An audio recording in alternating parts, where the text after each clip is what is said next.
गुरु प्यारी साध संगत जी, आप सभी को प्यार भरी राधा स्वामी जी। साध संगत जी, आज 12 जनवरी को बाबा जी ने मुंबई में सत्संग किया। हर की पूजा दुर्लभ है, संतों कहना किच्छू ना जाई। और साथ ही इस वीडियो के आखिर में यह भी जानेंगे कि जब एक एक्टर ने बाबा जी को देखकर बोल दी बहुत बड़ी बात, फिर बाबा जी ने उसका जवाब उसको कुछ इस तरह से दिया था जी। आइए पहले सुनते हैं जी, सत्संग के दौरान बाबा जी ने आज क्या क्या फरमाया है। साध संगत जी, आज बाबा जी स्टेज पर 9:25 पर आ गए थे और बाबा जी ने 9:30 पर सत्संग शुरू किया था जी।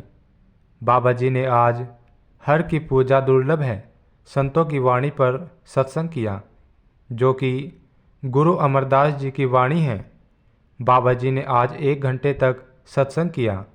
सत्संग की शुरुआत में बाबा जी ने फरमाया कि यह गुरु घर की वाणी है और आप हमें समझाने की कोशिश कर रहे हैं कि हमने भक्ति का कौन सा साधन अपनाना है। बाबा जी ने बोला कि हम में से सभी लोग अलग अलग धर्मों में पैदा हुए हैं, लेकिन जो अंदर का रास्ता है वे सभी धर्मों का एक ही है। आज तक किसी भी धर्म ने यह नहीं बोला कि मालिक 2 या 3 हैं। सभी धर्मों ने उस एक कुल मालिक की ओर इशारा किया। पलटू साहिब ने भी फरमाया था, पलटू एक को एक है, दूसर ना ही कोई। बाबा जी ने आगे फरमाया कि अगर मालिक एक है तो हमने अपने आप को अनेकता में क्यों बांटा हुआ है। यहाँ पर बाबा जी ने एक उदाहरण देकर हमें समझाते हैं कि जब बच्चा पैदा होता है तो माँ बाप उसकी अलग अलग हस्ती कायम करने के लिए उसका नामकरण करवा देते हैं और उसी तरह उसकी अलग हस्ती कायम हो जाती है। लेकिन अलग अलग नाम बोलने से माँ बाप के प्यार पर कोई फर्क नहीं पड़ता। इसी तरह संतों महात्माओं ने उस मालिक को प्यार में आकर अलग अलग नाम से पुकारा है, लेकिन रिश्ता वही प्यार का रिश्ता आगे बाबा जी ने फरमाया। इसी तरह हम चाहे किसी जाति या धर्म से क्यों ना जुड़े हों, मालिक सभी से प्यार करता है। उसके लिए सब बराबर है, पर पता नहीं कहाँ हम भटकते फिर रहे हैं। एक मालिक को पाने के लिए पूजा पाठ तो सभी कर रहे हैं, लेकिन अपने मन के अधीन होकर, अपने मन के कहने में लगकर हम मालिक को बाहर ढूंढने में लगे हुए हैं। जबकि गुरु ने फरमाया था, सब किछ घर में बाहर नाही, बाहर ढूंढे सो परम बुलाई। फिर बाबा जी ने गुरुवाणी का एक उदाहरण देते हुए कहा, जग जीवन साचा एक दाता। यह ठीक है कि अलग अलग युगों में मालिक की भक्ति के अलग अलग साधन थे, लेकिन इस कलयुग में भजन सिमरन के अलावा और कोई साधन नहीं जो हमें मुक्ति दिला सके। इसलिए जब तक हमें सही युक्ति का पता नहीं चलता और यह नहीं पता चलता कि भक्ति करनी किसकी है, हम आगे नहीं बढ़ पाएंगे कि बाहर मुखी साधन हमारा ध्यान बाहर मुखी ही रहेंगे।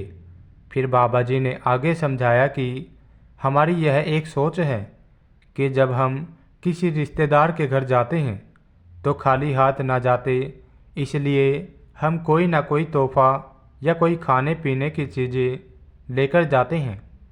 इसी तरह हमने भजन सिमरन पर बैठना है तो हमने मालिक को क्या अर्पण करना है। क्या मालिक को हमारी धन दौलत चाहिए? ये सब तो हमें मालिक ने ही दिया है। हमने तो मालिक को वह देना है जो हमने खुद बनाया हो, जो हमने खुद कमाया। बाबा जी ने फिर आगे फरमाया कि अगर इंसान ने अपना कुछ बनाया है, अपना कुछ कमाया है, तो वह है मैं और मेरी। हमने अपने मैं और मेरी को मालिक के आगे सुपुर्द करना है। अगर हमने मैं और मेरी में ही फंसे रहना है तो फिर यह बोझ भी हमें ही उठाना पड़ेगा। फिर आगे एक शब्द में तुक आती है, पूजा करे सब लोग, संतो मनमुख थाए न पाए। बाबा जी ने समझाया कि यह नहीं कि हम कुछ नहीं करते, हम सब पूजा पाठ में लगे हुए हैं, लेकिन अपने मन के अधीन होकर कोई सरोवर में स्नान कर रहा है, कोई नाक रगड़ रगड़ कर माथा टेकने में लगा हुआ है। बाबा जी ने बोला कि सच्चा सरोवर तो हमारे अंदर है, जिसमें जाकर हमारे सारे कर्म खत्म होंगे।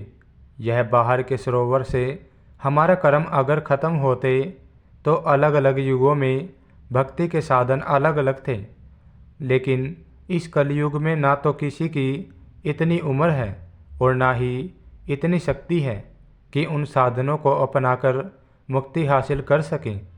इस कलयुग में सिर्फ भजन सिमरन ही है जो हमें मुक्ति दिला सकता है। अपने आप उस शब्द के साथ जोड़ देंगे, तब जाकर हम इन कर्मों से छुटकारा हासिल कर सकेंगे, नहीं तो ऐसे ही 84 का चक्कर चलता रहेगा। फिर बाबा जी ने आगे समझाते हुए बोला कि जब किसी को मौका मिलता है तो कोई कपड़ों को हाथ लगाता है, कोई पैरों को। सत्संग में भी कितनी बार समझाया जाता है कि जो मालिक ने देना था वो हमें दे दिया है, हमें बस पहचान करने की ज़रूरत है। लेकिन हम फिर भी इन बाहरमुखी चीज़ों में फंसे रहते हैं। बाबा जी ने आगे बोला कि सच यही है कि जो खुद करनी करेगा उसको ही मिलेगा, किसी और की करने से हमें कुछ हासिल नहीं होगा। इसलिए हमने खुद अपने ध्यान को अंतर्मुखी होकर अपने अंदर महसूस करना है। जब तक हम खुद इन चीज़ों को अपने अंदर से एहसास नहीं करेंगे, हमारा विश्वास नहीं बनेगा, हम कहीं ना कहीं डोल जाते हैं। साथ संगत जी, बाबा जी ने आगे फरमाया कि किसी घर में कोई भजन सिमरन करने वाला हो तो हम मजाक में बोल देते हैं कि हम भी उसके कपड़ों को पकड़कर साथ में तर जाएंगे। बाबा जी बोले कि यह सब मजाक की बातें हैं, ऐसे कोई नहीं तारता। जो भी भक्ति करेगा सिर्फ उसी को ही मिलेगा। यह सब हमारी झूठी तसल्ली है। हम भ्रम में जन्म लेते हैं और भ्रम में सारी ज़िंदगी गुजार देते हैं, कभी सच जानने की कोशिश नहीं करते। फिर अंत में बाबा जी ने समझाते हुए फरमाया कि वाणी में हुक्म एक ही है, नानक के घर केवल नाम।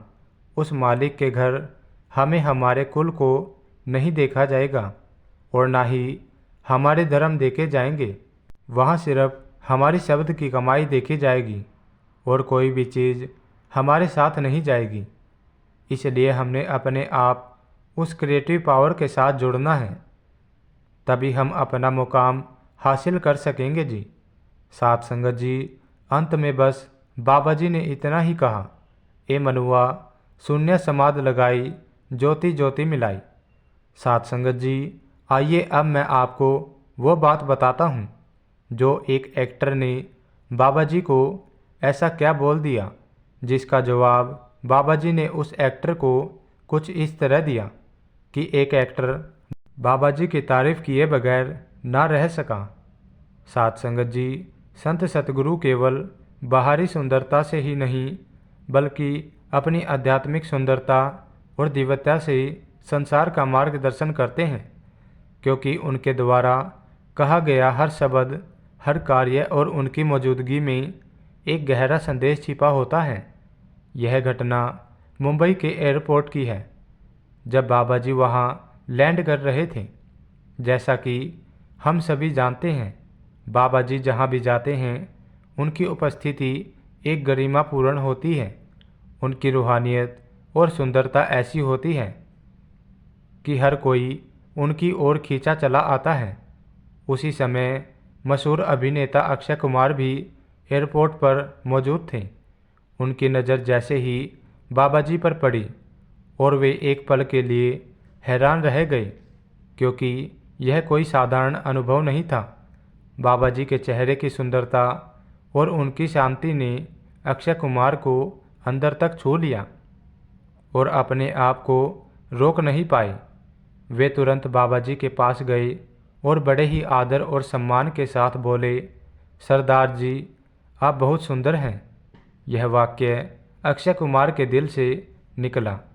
बाबा जी ने मुस्कुराते हुए बड़ी सहजता से जवाब दिया फेमस तो आप भी कम नहीं हैं। साथ संगत जी, ये एक हाजिर जवाबी भरा उत्तर था, लेकिन इसके पीछे बाबा जी की सरलता और सहजता साफ झलक रही थी। यह घटना केवल एक हास्य प्रसंग नहीं है, बल्कि इसमें गहरे आध्यात्मिक अर्थ छिपे हैं। बाबा जी का यह जवाब यह दर्शाता है कि सच्चे महापुरुष का आकर्षण केवल उनके शब्दों में नहीं, बल्कि उनके व्यवहार, उनकी मौजूदगी और उनके आचरण में भी होता है। यह तो हम सभी जानते हैं कि बाबा जी बाहरी तौर पर बेहद सुंदर हैं।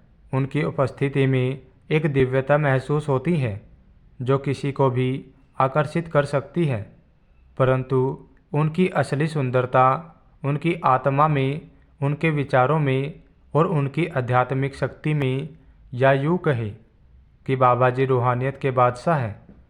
उनके पास वह ज्ञान और वह शक्ति है जो आत्मा को उसके वास्तविकता तक ले जा सकती है। वे खंड ब्राह्मण के मालिक हैं।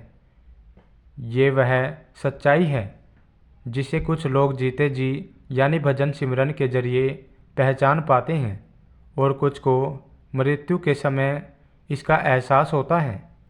सच्ची सुंदरता केवल बाहरी ही नहीं होती, बल्कि आत्मा से प्रकट होती है कि वे दिव्यता है जो दूसरों को शांति, संतोष और आध्यात्मिक ऊर्जा प्रदान करती है। बाबा जी की सुंदरता हमें यह सिखाती है कि संसार में जो भी वास्तविकता है वे आत्मा की गहराई में होता है।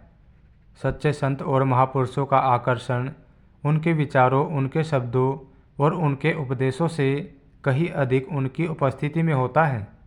वे अपने पास एक ऐसा माहौल बना देते हैं जो हर किसी को खींच लेता है, क्योंकि सच्चे महापुरुषों का आकर्षण उनकी बाहरी छवि में नहीं, बल्कि उनकी आत्मा की सुंदरता में। संत महापुरुष अपने शब्दों से दूसरों के मन की गहराई तक छू लेते हैं। अक्षय कुमार जैसे व्यक्ति जो खुद बड़े सेलिब्रिटी हैं, बाबा जी की सुंदरता से इतने प्रभावित हुए कि वे उनके पास खींचे चले गए। यह रूहानियत की वह शक्ति है जो हर आत्मा को अपनी ओर खींचती है। बाबा जी न केवल इस संसार के मालिक हैं, बल्कि वे आत्माओं के सच्चे मार्गदर्शक भी हैं। उनकी सुंदरता और उनकी आभा हमें यह सिखाती है कि बाहरी सुंदरता क्षणभंगुर है, लेकिन आत्मा की सुंदरता शाश्वत है। इसलिए हम सभी उनकी शिक्षाओं का पालन करें और उनकी ओर से दिए ज्ञान और रूहानियत को अपने जीवन का हिस्सा बनाएं। केवल तभी हम इस दुनिया की वास्तविकता को समझ पाएंगे और अपने असल घर को रास्ता दिखा पाएंगे। साथ संगत जी, यही कारण है कि बड़े बड़े सेलिब्रिटी जिनके पास हर भौतिक सुख सुविधाएं होने के बावजूद भी बाबा जी की सुंदरता से आकर्षित हो जाते हैं। साथ संगत जी, इसलिए भजन सिमरन और सेवा में मन लगाकर बाबा जी के हुक्म में रहकर हम भी अपने मन, जीवन और आत्मा को सुंदर और दिव्य बना सकते हैं और अपने सच्चे घर जा सकते हैं।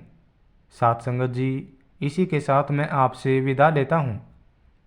अगर वीडियो अच्छी लगे तो कमेंट में ज़रूर बताना जी। कमेंट में राधा स्वामी लिखना मत भूलना जी। राधा स्वामी जी।